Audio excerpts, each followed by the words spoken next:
Impossible d'y échapper. Pendant un mois, nos écrans de toute taille projetteront les exploits des footballeurs à la conquête de la Coupe du Monde. Et sans vouloir jouer le rabat-joie, je me souviens d'un échange avec un ami à la yeshiva qui aimait la natation. Devant sa grande taille, je lui ai demandé s'il faisait de la compétition. Et là, il me répondit: mais à quoi ça sert? Surpris de sa réponse, je tentai de le convaincre de l'importance de la victoire, de repousser ses limites, de la solidarité pour les sports collectifs, en un mot, des valeurs du sport. Rien à faire. Il me rétorqua que cela ne l'intéressait pas et que la Torah n'encourageait aucunement l'esprit de compétition. Et c'est ce qu'on peut déduire des paroles du Ramban au sujet de la bénédiction donnée par Yitzhak à Esav, son fils, le père de l'Occident.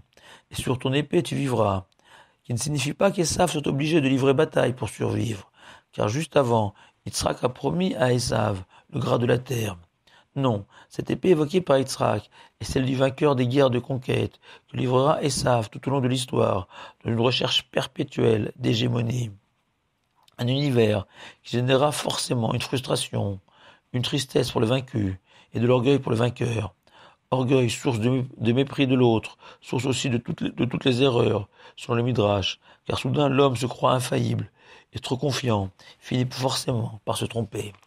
Et cette idée que toute compétition est vaine se retrouve au cœur de son paracha de Korach, ce cousin germain de Moshe, qui ne supporta pas, selon le Midrash, de voir son autre cousin germain, Elitsaphan ben Uziel, promu au titre de responsable de leur famille, ce qui conduisit Korach à la rébellion contre Moshe, puis à la mort.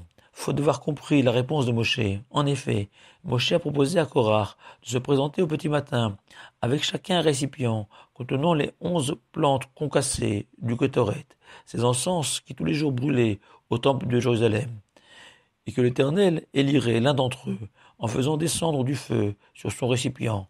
Et le prophète Sadique explique que les 11 plantes symbolisent l'unité et la variété du peuple juif.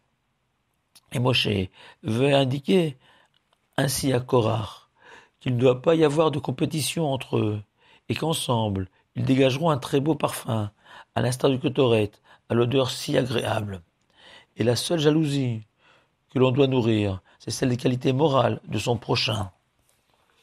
Entretenir son corps est souhaitable, la recherche de la performance inutile.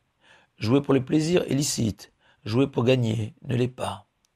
Par honnêteté intellectuelle, même si je suis conscient que cela est difficile à écouter pour tous les amateurs de sport, il est nécessaire de rappeler que le Talmud condamne fermement la fréquentation des stades en tout genre, héritier direct de ces arènes où les gladiateurs se battaient sous le regard amusé de la foule. Ces pains et ces jeux, stigmatisés par le poète latin Juvénal comme servant de dérivatifs pour nos dirigeants, pour faire oublier au peuple leurs problèmes. En conclusion, malgré tout, vous me demanderez un petit pronostic, monsieur le rabbin, pour cette Coupe du Monde.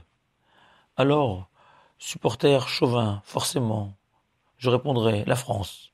Korach, lui, du fond de l'enfer, hurle tous les matins, selon le Midrash, Moshe est vérité, et la Torah est vérité, et que la vérité, c'est qu'avec un tout petit peu de recul, le nom du pays vainqueur n'a strictement aucune importance, car les seules victoires qui comptent sont celles de l'esprit.